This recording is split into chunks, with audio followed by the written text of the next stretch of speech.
Bonjour, on continue sur les objets Star Trek et comme promis, voici le communicateur du film de 2008 de J.J. Abrams, avec Chris Pine et tous les autres, qui était supposé donc relancer la licence Star Trek. Bon, quelque part, 10 ans plus tard, c'est effectivement le cas, mais c'est un peu compliqué, on en parlera un jour. Quoi qu'il en soit, donc voilà le communicateur. Contrairement au tricorder, vous avez une espèce de petite poche qui permet de mettre ça sur une ceinture même grande. D'ailleurs, il vaut mieux avoir une grosse ceinture apparemment. Vraiment très épaisse et très large, ce qui est assez étonnant s'il s'agit d'un objet fait pour les enfants. Il s'agit d'un jouet Playmates, comme vous voyez ici, donc qui une fois de plus est copyrighté 2009. Donc je me trompe certainement de date pour la sortie du film, mais c'est Playmates 2009. Et vous voyez qu'il y a donc du son, il y aura certainement un peu de lumière, et vous avez deux étuis, un étui pour les deux piles 1,5 volts de petite taille à mettre ici, et vous avez fort élégamment un interrupteur, ce qui ne m'a pas empêché, parce que j'ai eu quelques mauvaises surprises tout à l'heure avec les tricorders, et donc j'ai pris soin de vérifier si ça marchait. Quand j'ai retrouvé ce communicateur, il fonctionnait très bien, et là évidemment il montrait des signes de faiblesse, donc j'ai changé les piles, et pourtant il était sur off, hein, je l'avais pas laissé sur on pendant des années. C'est quand même assez étonnant, je pense que c'est dû au fait que les objets, je les ai mis dans la pièce où je filme, et là il fait de nouveau très froid, c'est-à-dire que l'hiver est clairement en train de venir, hein, ça doit être une région qui aime bien Game of Thrones, donc l'hiver est là, et il fait de nouveau entre 10 et 15 degrés dans la maison que j'habite, et donc il fait très froid, je pense que c'est certainement dû à cela. Quoi qu'il en soit, donc je vais mettre l'interrupteur sur on, sortir le tricorder. Alors, si je faisais le focus, ça serait pas mal.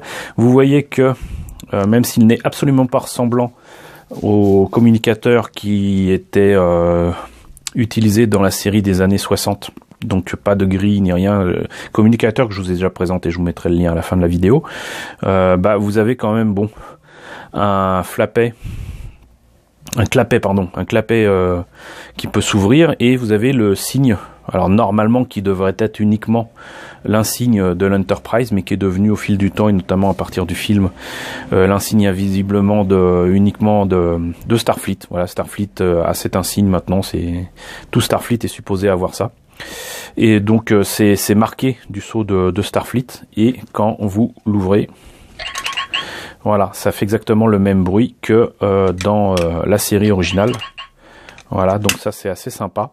Et vous avez, en plus du logo de Starfleet, vous avez ici en fait le logo de la Fédération des Planètes Unies, puisque Starfleet est en fait pas une section militaire, mais une section explorateur, compagnie, et militaire quand même, mine de rien, de comment dirais-je, de la Fédération. Et voilà. Donc ici par contre vous avez, c'est très joli, hein, mais vous avez ce machin là qui est supposé représenter je sais pas quoi. Mais bon, c'est joli quand même. J'espère que le focus est correct.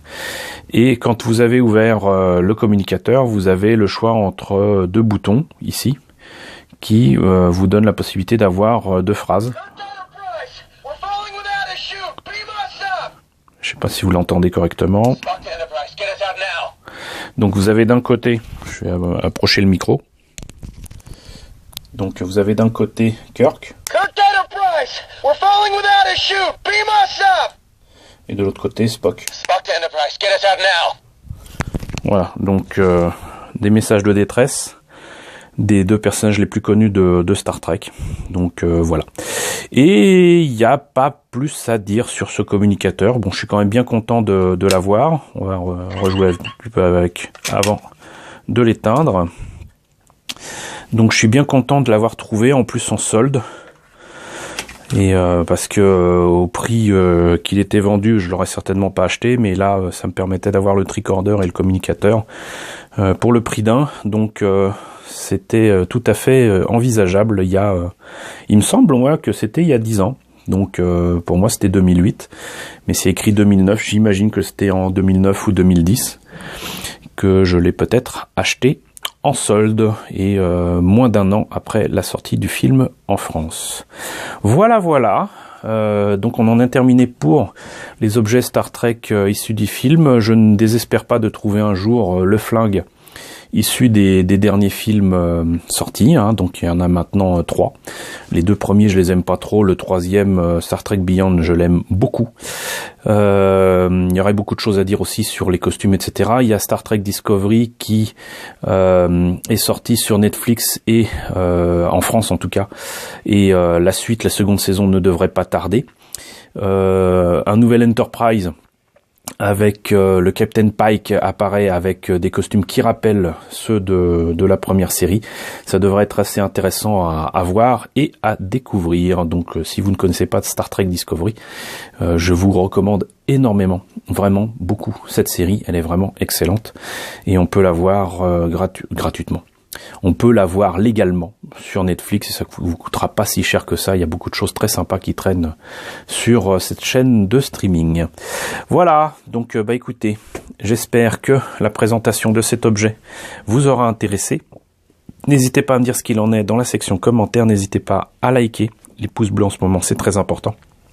N'hésitez pas à partager, n'hésitez pas à vous abonner si ce n'est pas déjà le cas. Coucou aux nouveaux abonnés qui nous ont rejoints, très nombreux ces derniers temps. On est désormais plus de 1620, c'est super cool. Coucou aux grands anciens qui me suivent depuis maintenant bientôt 3 ans. Merci à vous tous de votre fidélité. Je vous retrouve très bientôt, j'espère, pour la présentation de nouveaux objets Star Trek, normalement des com badges.